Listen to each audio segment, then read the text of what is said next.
Hey, I'm CC Summers, and welcome to Forcefully Yours. You know, this game title kind of reminds me of me, because you show me basic human kindness, and I will follow you to the ends of the earth. There is no getting rid of me. I'm not going anywhere. Hello, may I ask your name? Absolutely, you may ask my name. Boop. You're welcome, game. This game includes the following content: violence, self-harm, body horror, sexual assault, blood/gore, drug usage, gaslighting, stalking, and kidnapping. You gotta give the people what they want. Thank you again. Oh, you are very welcome. This game is so polite. What are your preferred terms of endearment? Neither. And it also flip-flops. Right now, I'm feeling a little bit more handsome than beautiful. But you know what?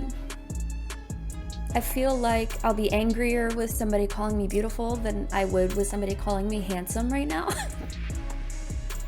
So I'm gonna go with the option that's gonna make me very angry.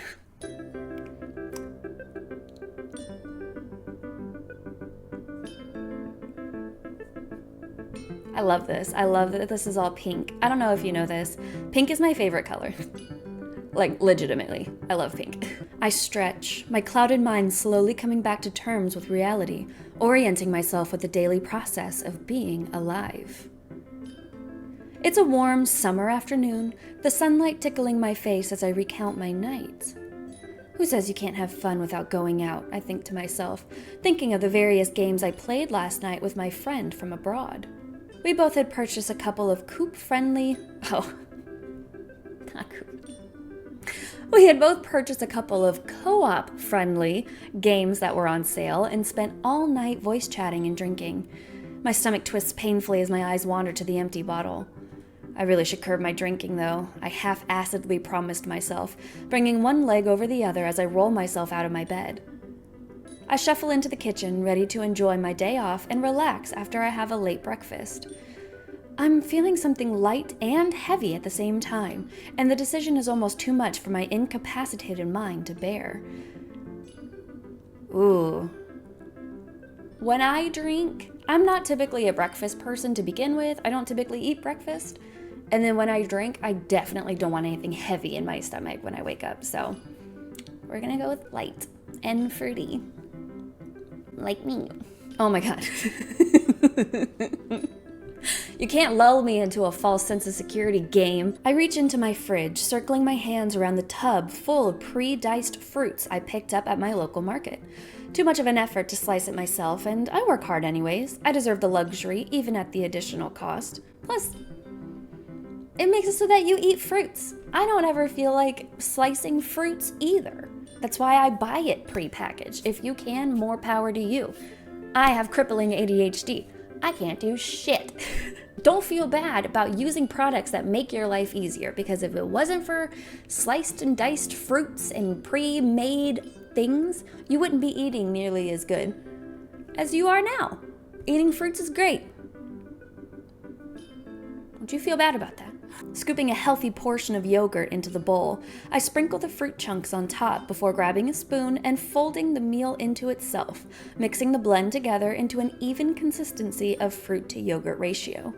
The finishing touches were the crunchy granola pieces I shake out on top, adding a crunchy texture to the creamy. I sit at my table and devour my meal, already feeling better now that I have food in my stomach. I bring my phone up to my face, scrolling through various socials until my mind is numb and I'm craving some new form of entertainment. As if to respond to my thoughts, my phone chimes and I open my game chat app and check the texts. Lion Bright Zzz.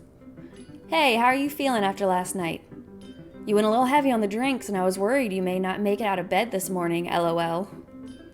I chuckle, a bit ashamed at myself, but also brushing it off mentally. It's my night off. I should be able to enjoy it how I'd like, right? By the way, it was really nice talking to you last night. You know I always enjoy chatting with you, but I feel like we became a lot closer last night. That's a kissy face. Also, what does that mean? Like, were we just sitting there playing Minecraft and talking dirty to each other? Like, oh yeah, I'll show you what I'm gonna do with my creeper. I pause, fixing my eyes on the message and pushing my mind to delve into the grogginess of late last night. I know I get a bit sentimental and tend to overshare a bit, and I think I did end up gushing to my virtual pal about how much I appreciated having someone like him to talk to, among other parts of my life story I felt inclined to share. I should probably reply. Of course, I always look forward to our time spent together. It's always fun. Thank you. I should lay off for a bit. I feel like I might have said too much. Well, it seems like they were happy about it, and it seems like we had fun, right? It's a fun time. You really think so? I feel the same way, like I usually don't become close with people online, but you're different. I hear that all the time. I'm not like the other girls. While other girls are dressing up and going out to clubs to like have a good time and make it home safely, I'm going out to seedy bars to try to get kidnapped by beastkin who take me to their house and put electric collars on me and turn me into some kind of weird sex slave. We're not the same. I smile to myself. Classic thing for someone to say and for it to be taken with a grain of salt. Nonetheless, it's still nice to hear, especially from someone so kind. I know we'll always enjoy our time together, and I want to know every part of you. Even the insides. Laying on a little bit thick. Possibly flirtation, too, if I'd allow myself to take it that way. But still, never met the guy. I don't even know what his name or what he looks like. And I'm assuming his profile picture of the cartoon lion doesn't mirror his actual looks. Interrupting my thoughts, my phone starts to buzz aggressively, my manager's name showing up on the screen. I sigh. I know it's coming, and I can feel my face curl into a grimace as I answer the phone. Hey, so, sorry to bother you, but, we had a call out tonight, and we really need the help tonight. My brows wrinkle. I'm a lazy sack of shit today. But I feel bad. The past 3 times he's asked me to cover a shift, I declined, spouting vague excuses or offering a meek cough, feigning sickness. Damn this worker's guilt. Don't feel guilty. If it's your day off, don't feel guilty about saying no. And to elaborate on that, not only should you not feel guilty about saying no should be the only thing you say. You don't need to justify anything else about it. If they say, hey, can you cover this shift today on your day off? And you say, no, I actually can't. And they say, why? You say, because it's my day off and I am declining this, thank you. Hang up. Your time is valuable. Don't spend it at work when you don't need to be at work. And don't sit there and try to defend yourself because you don't need to. It's your time. Do whatever the fuck you want. Hey, yeah, I don't have anything planned tonight. What time did you need me? Oh, 5 p.m. would be fantastic. Thank you for being such a team player. Oh, you got it. Team player, huh? I sigh again. I toss my phone aside, hoisting myself up and trudging to my bedroom to don my work attire and make myself presentable for work. Faster to work, faster to bed. I think. The loud din of the bar greets my ears as I shuffle past a few patrons taking up way too much of the entryway. My bartender is furiously preparing drinks, turning periodically and tapping their fingers away at the point-of-sale system. Their faces focused, and they regurgitate orders into the system before returning to a new guest with that perfectly manufactured customer service face. I grit myself. Clocking myself in and strapping on my apron before heading out to the floor to greet the patrons that had just found themselves a table. I find myself working into the rhythm of my job, doing laps around the building as I bring people their drinks and finger foods. I make myself laugh at the dull jokes I'm told while mentally adding up the tips I've accumulated so far, trying to decide if coming in was worth it. Some guys at one of my tables make flirtatious comments, and I tiptoe the line of being friendly and not too friendly, charming my way into a good tip. They leave after an hour or two, and I start to relax as the bar quiets down, the majority of visitors gone. I start pre-prepping my end-of-job duties in my free time to make it easier for myself at the end of my shift when a tall figure comes into view and lazily props himself up against a nearby post. Hello there? Sir? You have very spiky hair. I pause what I'm doing and gaze up at the stranger before shooting him a quick smile and pull out my notepad. He smiles, he got really close. Let me back it up a little bit, friend. He smiles, taking my meaning, and leans in a bit closer. I'll have a honey whiskey and Coke, please. He's kind of cute. Can't help but notice he smells nice, too. Double points. I nod and smile again before retreating back to my station and keying in the order, before it shoots over to the bar to print as a ticket to fill. My bartender makes quick work of it, pouring the drink and pushing it forward, glancing over at me before turning back to their patrons. I retrieve the drink and head over to the stranger, still leaning against the post and eyeing me curiously. I feel a bit nervous suddenly at the intensity of his gaze. Here you go, just what you ordered. Do you mind if I get your name? I mean, for the tab, if you wouldn't mind. You paying with cash or card? Here's your bill. I mean, let's be straightforward. I don't need your fucking name. Just give me the money. He smirks, a sparkle glimmering in his eye. I'd like to open a tab and have you take care of me all night. I'd like to not do that. I stammer for a second, taken back by the direct request. I had some walkouts recently, so I try to play it safe. I can hold on to a card if you'd like to keep it open. He scrutinizes my face before handing me a couple of bills, covering the total for the drink and a little bit extra as well. Well, I'd still like to introduce myself since you'll be the one I'll come to for more drinks. I push a smile out and tap my name tag on my chest, his eyes flickering down and settling on it. Well, go ahead. What can I call you? You can call me Riker. It's a pleasure to officially meet you. Hello, Riker. His smile widens. I can feel him drinking me in. Please don't. It feels a bit off-putting and also attractive at the same time. People don't usually get a reaction out of me. How is it off-putting and attractive at the same time? Like, is this creepy or not creepy, man? Two different vibes. Well, just call out if you need anything. I'll be making my rounds, so I shouldn't be too hard to miss. Riker's eyes flit over me, taking me in once again, more thoroughly this time. I can agree with you on that. Okay, go sit down, thank you. I feel my cheeks redden as I smile shyly, then turn to continue with my work. I feel eyes on me. What happened to his eyes? I feel eyes on me the rest of the night, and whenever I look over at Riker, our eyes meet, and he smiles and gives me a little wave of his hand as if to say hello. I smile back and fill his drink when he points at it, mouthing a request for another one. The tips increase for every drink I bring him, and after a few of them I've made quite a bit from his generosity alone. He eventually stands up and makes his way towards me as I cash out another guest and run their card. When they leave, he replaces the spot where they stood, leaning closer and giving me a devilish smile. Let's make one thing very, very clear. It was your decision to give me money. There was no talking, agreement, anything beforehand. You decided to give me money for giving you drinks, okay? I do not owe you anything.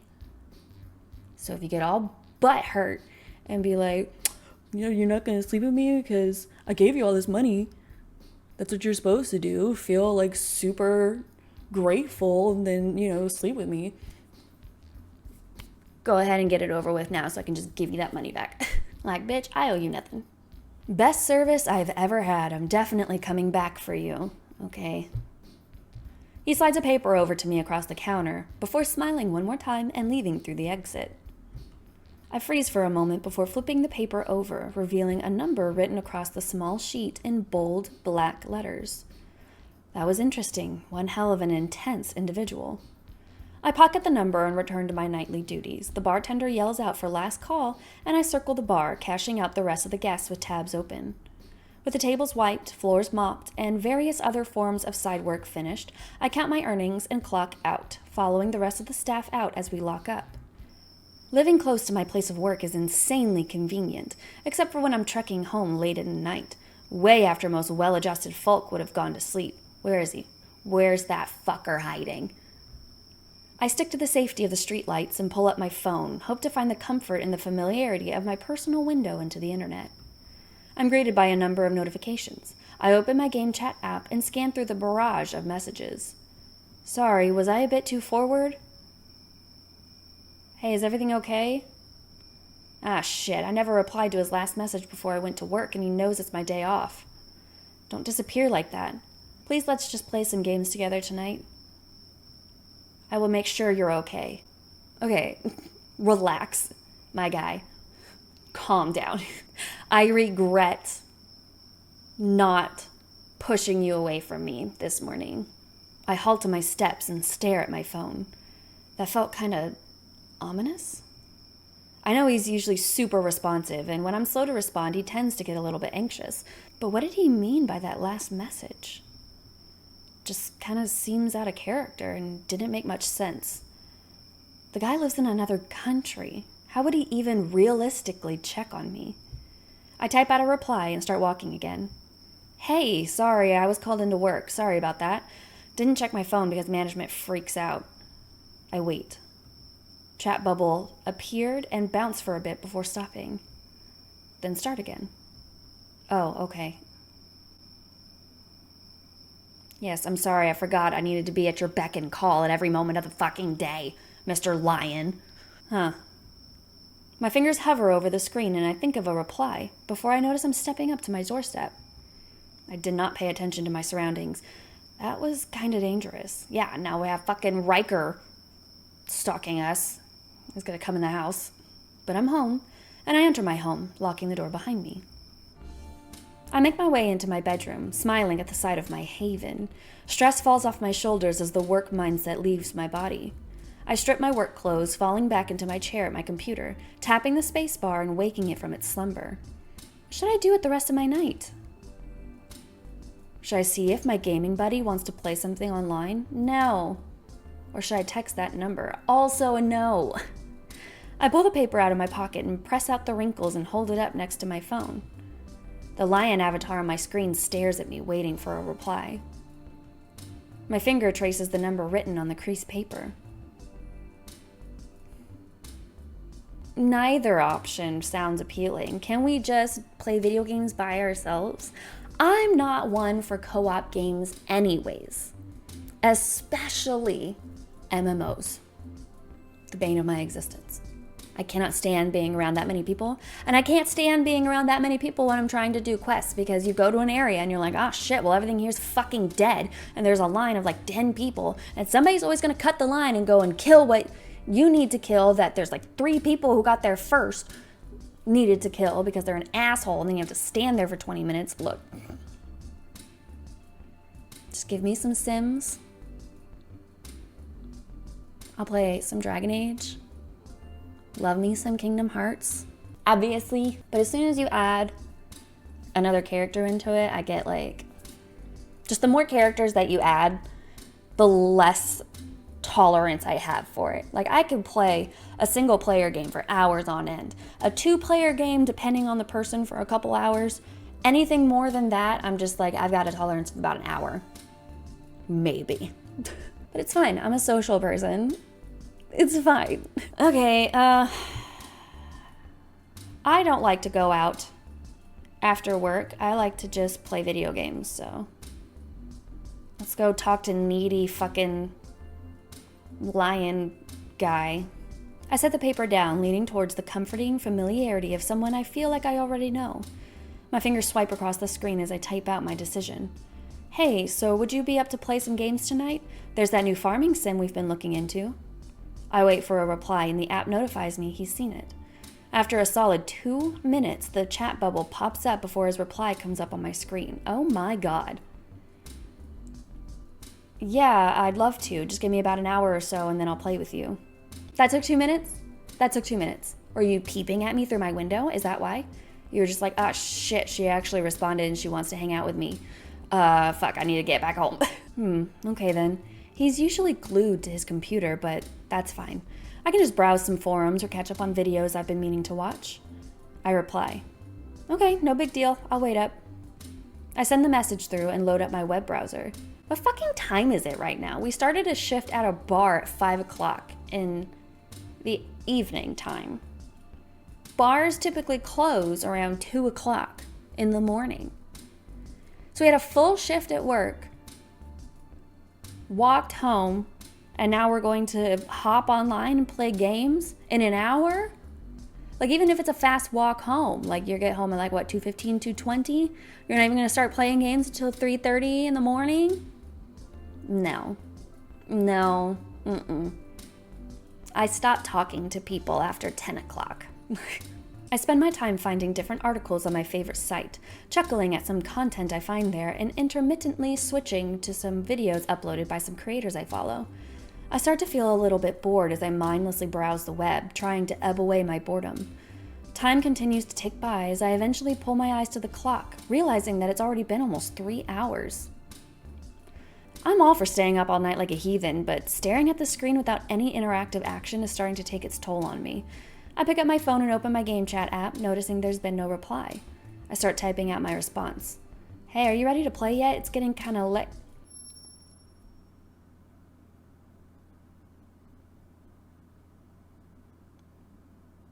Son of a bitch. 2 hands reach out from behind me, pulling back onto me. One covers my eyes while the other presses tightly over my mouth, stifling my yelp. I feel myself wrenched back into my chair as it spins slightly, a weight pressing heavily on top of me. I feel the hands turn on my face as what feels like a pair of legs straddle me, holding me down. After my initial shock, my own hands reach up, grabbing the foreign hands stifling my senses and attempt to pry them away from my face, only to find an ironclad grip resisting me, anchored down and unmoving with a frightening strength. The hands push my head upwards as warm, ew, gross, lips travel down the side of my neck. Ew, I freeze. Ew, and then you bite, ew, stop, ew. I'm ready. Oh, thanks. Thanks, Riker Lion Riker. This is the end of content for this route. Texting Riker will lead to additional content in day 2. Okay. So then we text Riker. All right, let's text the Riker Lion. I bring the paper up to my face, studying his handwriting. He writes his numbers sharply, seeming to pronounce each stroke and curve excessively. Glancing back and forth between my phone and the number, I key it in and type out a text through my messaging app. Hey, just thought I'd text you since you gave me your number tonight. I bite my nail nervously. Would he know who I am? Wouldn't it be worse if he didn't? Like, he just hands out his number to everyone? Some community My phone chimes. Hey, you're the one who brought me the best drinks I've ever had. I couldn't help but want to keep talking to you. Thank you for texting me. I was worried you wouldn't. Okay, well, I didn't make the drinks. I just brought you the drinks. Really, you should be hitting on the bartender. Hitting on, kidnapping, all the good stuff. Bartender. They're right down the road. I can show you where they live. I sighed in relief and saved his number into my contacts. Yeah, I don't usually contact patrons out of work, but you seem like a nice guy, so I thought it wouldn't hurt. I'm happy you think so. I would have kept coming up and proving myself if you thought otherwise. I gave a low chuckle, then wiggled my fingers over my screen, thinking of what to say next. Before I start typing, I get another message. Hey, so I know it's a bit late, but I don't want to miss this chance since I have your attention. Are you doing anything tonight? Going to fucking sleep. What goddamn time is it? I ponder his question for a moment. It is late. Is it a good idea to indulge this man I just met a few hours ago? Yes, no. Nothing planned, just me and the abyss. Why do you ask? Well, I'm meeting up with some friends. We're setting up some beer pong and having a game night. I don't have a date. At somebody's house? Like at somebody's private residence. Abso-fucking-lutely not. Would you be willing to do me a favor and come with? No pressure. No. A house party? No. Full of people I don't know? No. With a stranger I just met? No. Abso-fucking-lutely not. No. How long has it been since I've been to a house party? I don't know. The question you should be asking is, how long has it been since you've been to a house party of people that you know? Because going to a house party full of people you don't know should be a big fat never. 0 times have I ever done that. High school? I think back on the hazy, fond memories of gathering with my old friend group, staying up past way too late, slamming drinks and being rowdy. The night would start with an adventure and always end in a good heart-to-heart. Maybe, not always, but most of the time. Okay, I'm game. Where is it? Send me your address and I'll come pick you up. I hesitate slightly, and then send him an address a few blocks away, before standing and gathering my things, slipping a can of pepper spray into my bag. Okay. We have this little bit of preparation and foresight. It's not gonna help. We shouldn't be going to someone's house when we don't know a single person there. But, you know, I can appreciate the not giving him our address and the pepper spray. Can never be too careful. Right. But you can be not enough careful. You can't be too careful, but there's definitely a level that you need to hit of careful in situations like this. And you did not hit that bar. You didn't. You fell about here to that bar. If here is like the proper amount of careful, and like here is like the over prepared, this is like the threshold you met. Feeling proud of myself, I check the ETA Riker sends me and head out to our meeting spot. Walking over to a streetlight by the road, I lean against it and stare down the road, watching for headlights. I'm slightly shaking with anticipation, feeling like I may have had an exciting night tonight. I'm easy to please. House parties are fun. When you know people there. Yeah. I see a car turn down the street and head in my direction, creeping closer and slightly slowing as it draws near. I nervously smile at the dark windshield, lifting myself up away from the streetlight. The car pulls up. And it passes. That wasn't him. I kick myself internally for smiling weirdly at some random person driving through. He should be here by now. The ETA was a few minutes ago. I pull out my phone and pull up my messaging app before I start typing. A sharp pain hits my neck. A hand grips the other side of my neck, holding it in place as a pressure pushes past the point of pain. The shock causes me to drop my phone, and I hear it clatter against the pavement. Everything slows down as the details of my view in front of me turns from clear to hazy to wobbly. A heavy rush flows through me up to my mind as my eyes grow heavy and limbs grow limp.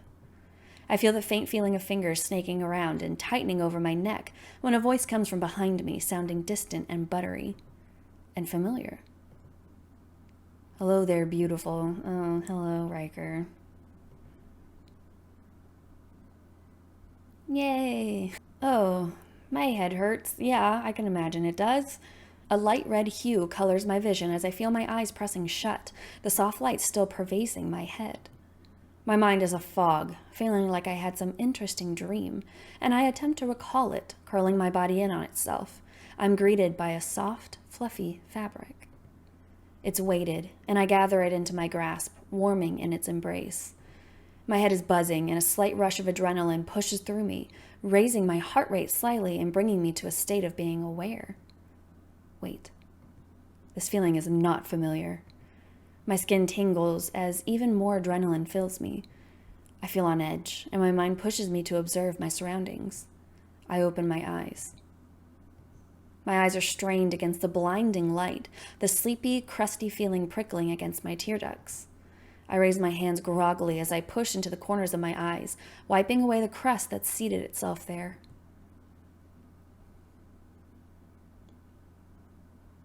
I glance around warily. I love you. Don't be scared. You'll love me too. I'll be back soon. You know, it's the don't be scared that really gets me. It just makes me feel really calm and secure. Like he's telling me don't be scared. And that makes me feel better because that's how that works. Then my situation starts to creep in as an understanding presents itself to me. Where the fuck am I? I'm in a bare room, seated upon a pillowy mattress. It's raised a bit, so I'm thinking there's a frame underneath. There's fluffy blankets surrounding me, overlapping me and wrapping around my legs, pushing up into my side. The light is pretty bright, and I can make out a slew of messages scrawled along the walls. I love you. Don't be scared. You'll love me too. I shiver. What the fuck? I'm so confused. This dilapidated scenery looks straight out of a horror comic. I don't know what you're talking about. I feel like these messages are super comforting. He literally says, don't be scared. Why are you scared? He said, don't be. My eyes shift over to a door seated into the corner, a face painted over it with a message scrawled underneath. I'll be back soon. I cringe inwardly. Then I focus on the window with thick iron bars barricading it. Outside is a heavy thicket. Am I in the woods? This is fucking terrifying. My breathing becomes light and my head swirls. I can feel the anxiety creeping in as I clutch the soft blanket bunched up around me. My head starts to feel almost detached from myself, my neck feeling tight and my hands feel cold and clammy. Good morning, beautiful. Good morning, Riker. I jump, letting out a surprised gasp. The voice is jarring, mechanical, and I surmise that it is being played over some speaker system hidden away in the room. You slept so peacefully, and now you're awake for me. Yep, for you. Specifically for you. I shiver and let the words soak in. I clear my throat. Hey, Riker? What's going on?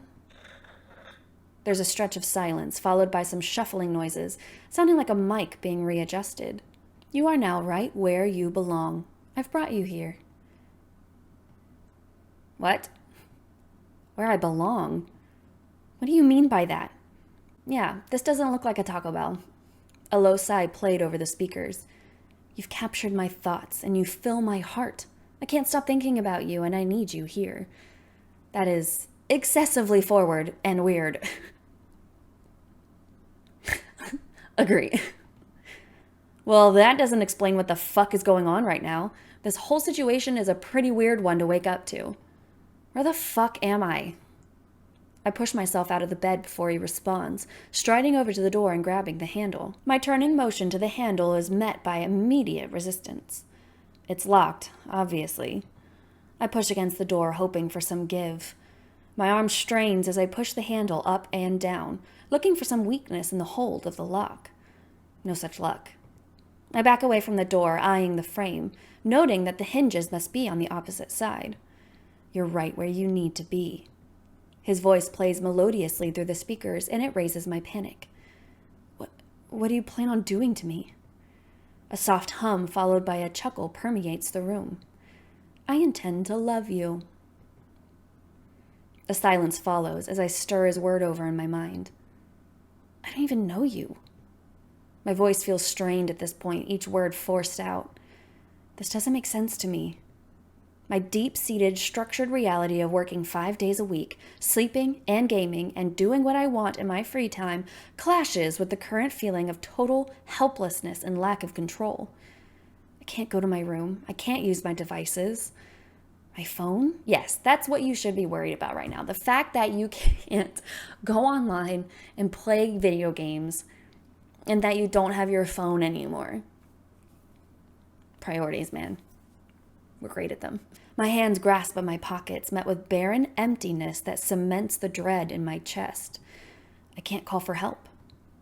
You won't need that here. I'll be all you need to keep you company. He purrs into the mic, and the hairs on the back of my neck stick up. I'll be down to see you personally in about 30 minutes. That should allow you to acclimate yourself to your new home. I've read that it's best to allow you time alone in your new surroundings at first to help you get comfortable. I'm not a cat. Not a cat. Full human being. I don't... Like, where did you read this? Because it's... If you're reading this on blogs for cats, I'm not a cat. And if you're reading this on blogs for kidnapped humans, where did you find this? And what kind of expert are you talking to? A clicking sound follows through the speakers, then a melancholic piano loop starts to play. Wait, what? He read that? Like in some pet care book? Some twisted My Hostage and Me owner's guide? See? Where do you find this information? I feel an empty sensation in my stomach that's bordering on sickly. This weird music isn't helping either. Is this supposed to help calm me down? Fuck getting comfortable. I need to find a way out. Okay, well, let's look around and see what's in our room, right? The room is still strikingly bare, with the bed, the door, and the window the only things here to give me company. I drop down to my hands and knees and peer under the bed. Not even dust. I notice that the room is immaculate, almost medical in its cleanliness. I tug on a part of the bed frame and run my hands along the underside. It's all one solid metal piece, nothing to fashion a weapon out of. Well, shit. Lifting the mattress, I find it to be foam, no springs. Underneath yields no results, barren and clean. For the heck of it, I rummaged through the sheets, grasping for any possibility of a means to defend myself. Maybe a hidden weapon left by a prior victim? Nothing. Well, maybe we just pick up the blanket, right? Like, hear me out. Stand by the door with the blanket, okay? And then when he opens the door and walks in, we throw the blanket over his head and spin him around a couple times so he's disoriented, shove him to the ground, and then close the door and run away. Yes, that'll work. Well, let's look outside. Where are we? The thick bars aggravatingly stand in the way of outside. I grab 2 of them and give a forceful yank. They are solidly soldered neatly to the metal frame. I bring my leg up and use it to leverage myself against the wall, pulling with all the strength I could currently muster, before failing and trying the same with each other bar. None of them budge. I peek past the bars, taking in the scenery. A whole lot of trees. Like, a lot. I can't see anything past the greenery, and it gives no clue as to where I am. It's daytime, though. Like, that helps. Okay, I guess we'll try the door again. The handle is still unmoving. The door appears to be made of metal, feeling cold under my fingers as I run them across its surface. There's no keyhole on the handle. See? So you can lock them in the room with the blanket, you know? Like, I think that would work. This is pointless. This door is giving me no point of attack. Guess we'll just wait. I lean back on the bed, eyeing the door.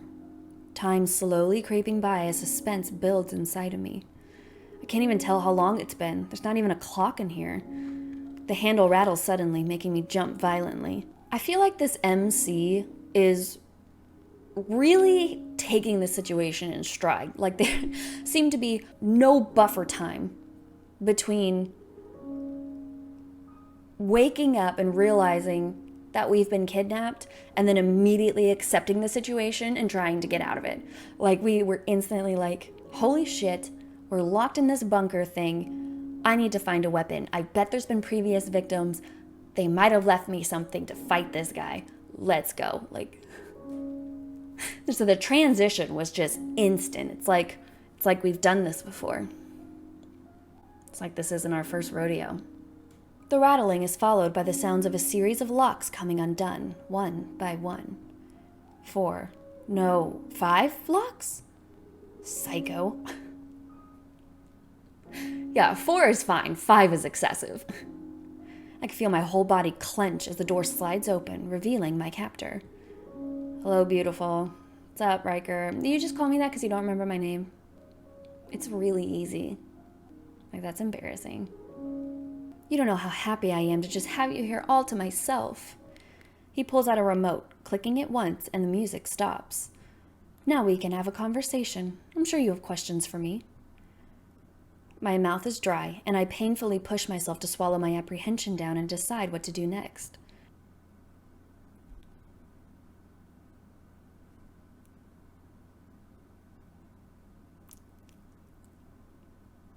Was there ever another option? I launch myself out of the bed and charge at him, desperately reaching for his face with the intent to draw blood. I don't know how to fight, but I'm going to do everything to hurt this man. My hand is diving for his eyes, fingers curled and ready to claw them out. The next thing I know, my hands are yanked upwards, his own grabbing each with a ferocious strength, gripping into my skin and rolling the bones of my wrists. My breath is heavy as Riker glares into my eyes, holding my arms up, unmoving. Now why the fuck did you have to go and do that? 'Cause you're a fucking crazy psycho, man, with 5 locks on a door. His anger is palpable.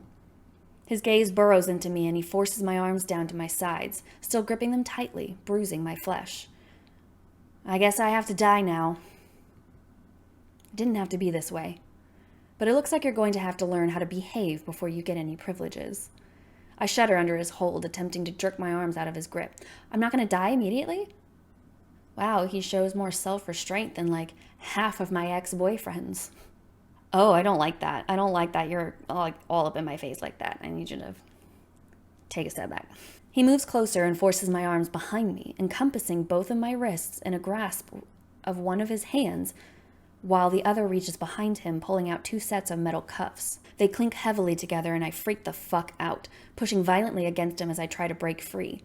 It's no use, as he's already replacing his grip on my wrists with a set of cuffs before forcefully pushing me backwards as I fall, violently crashing back onto the bed. His face has twisted itself into a terrifying grin, taking pleasure in the imbalance of strength. I'm not about this, man.